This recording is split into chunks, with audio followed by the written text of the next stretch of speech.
I'm joined now by Richard Kurland. He's an immigration lawyer and policy analyst. He has been in the courtroom covering the extradition hearing of Meng Wanzhou in Vancouver. He joins me now.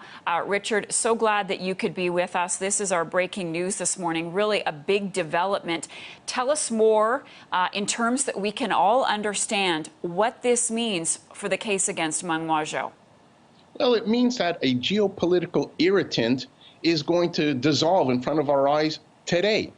It means liberty for Ms. Meng by agreeing to pay a fine and to admit to potential wrongdoing. The case against her in the American courts will be shut down. It's a deferred prosecution agreement. And that means that Huawei will cut the check. Ms. Meng may lose some pride, but most importantly, our two Michaels may, in the result, find their way back to Canada. When the American court agrees to the deferred prosecution, there's no longer a reason for extradition to the United States. In about an hour or so, in the Vancouver courtroom, the lawyers will be assembling, and they will determine next steps, if any, in the extradition case against her. I suspect that the case will be closed and she will be set at liberty. How long before the two Michaels are provided the same treatment? Unknown, but China sees an opportunity, I'm sure. This is the time when goodwill is dancing in the clouds to release the two Michaels without loss of face. An intangible here in Canada, but currency in China. So all bodes well. It looks like the dramatic multi-year Canadian extradition case will be closed in the next few hours. This is a stunning development. With this deferred prosecution agreement, did you see this on the borders of this story? Why Yes. haven't we? Why did it take so long to get to this point? Okay. Yes, well, it was President Biden's predecessor, former President Trump, that caused the situation by using Ms. Meng as a trade pawn in his negotiations with China. In addition, President Biden, as a high priority, pressed Beijing, arm-twisted the HSBC, I suspect, into resolving complaints and charges made against them, paving the way to resolution of the extradition case in Canada. In the beginning, Canada did America a favor by arresting her in the first place. Now America is returning the favor by shutting down this extradition process due to closure by deferred prosecution of the case against Ms. Meng and Huawei. At the end of this, it's HSBC, the bank at the heart of all of this, that has on May 24th, 2021, voluntarily agreed to shut down American operations, other than some high net worth clients. And that's the bank that has a multi-year history of paying literally billions in penalties for violating laws around the world, Iranian sanctions, bank laws, anti-money laundering, you name it. So HSBC out, Ms. Meng and Huawei deferred prosecution, cut a check, lose some pride. Ms. Meng released, two Michaels come back. But we need to pay for the post-traumatic stress syndrome treatment that these two Michaels are going to need. Yeah, and I want to ask you about that from China's perspective, because how does China now explain when Michael Kovrig and Michael Spavor have been found guilty, guilty, I say with air quotes around it, how does China now explain that they could potentially, and we don't want to, jump ahead here, letting them go, Richard? Well, come on.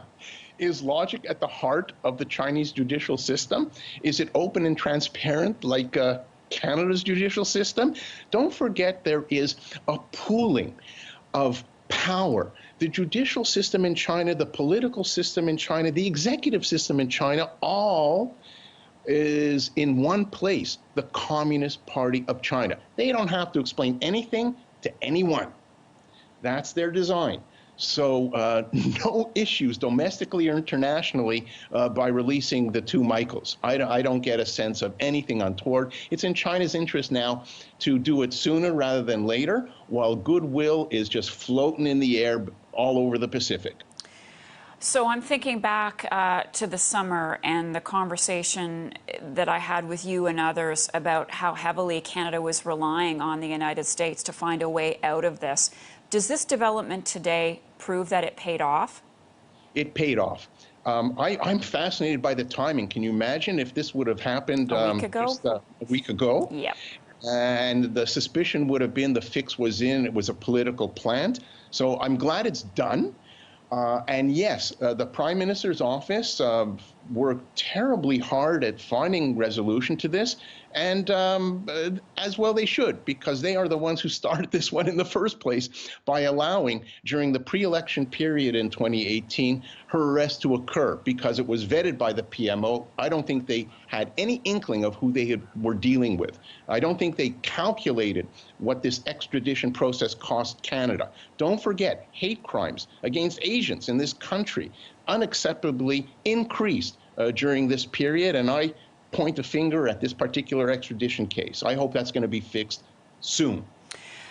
Richard, I just want to ask you one other last quick question, because I have another guest waiting in the queue. You sound very optimistic.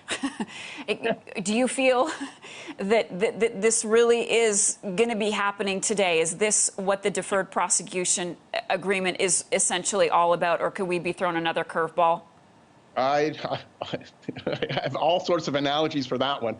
But yes, I'm headed off to the Vancouver courtroom to witness the resolution of this matter. I have every indication that it will happen while I'm physically present. I will ask, quote unquote, the head people in Huawei for their personal views and what they know. I really believe that today is the last day in the Meng extradition case. The minutes coming, the next 2 hours will tell the tale.